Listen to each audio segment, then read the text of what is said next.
नदी के किनारे एक विशाल पेड़ था, जहां मधुमक्खियों का एक छत्ता लगा हुआ था।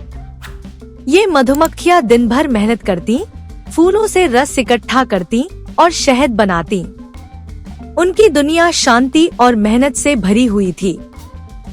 एक दिन छत्ते में से एक मधुमक्खी को बहुत प्यास लगी। वह पानी पीने के लिए नदी के किनारे गई। जैसे ही उसने पानी पीने की कोशिश की, नदी की तेज लहर उसे बहाकर ले जाने लगी। मधुमक्खी पानी में डूबने लगी और अपनी जान बचाने के लिए संघर्ष करने लगी। उसी समय पास के एक पेड़ पर एक सुंदर सफेद फाख्ता बैठी हुई थी।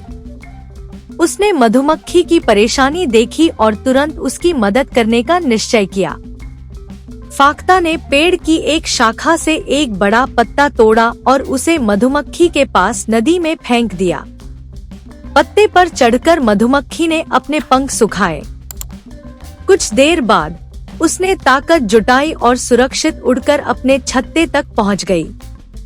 कुछ हफ्तों बाद वही फाख्ता एक बड़ी मुसीबत में फंस गई। वह एक पेड़ की डाल पर बैठी आराम कर रही थी।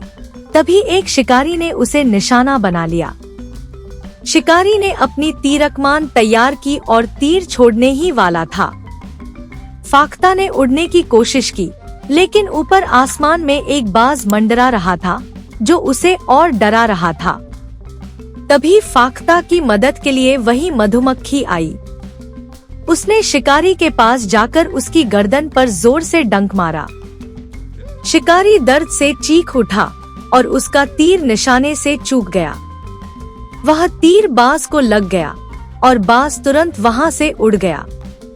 इस तरह फाख्ता ने अपनी जान बचाई और मधुमक्खी की ओर आभार से देखा। नैतिक शिक्षा: अच्छे काम का फल हमेशा अच्छा होता है। दूसरों की मदद करने से आप भी मुश्किल समय में मदद पा सकते हैं।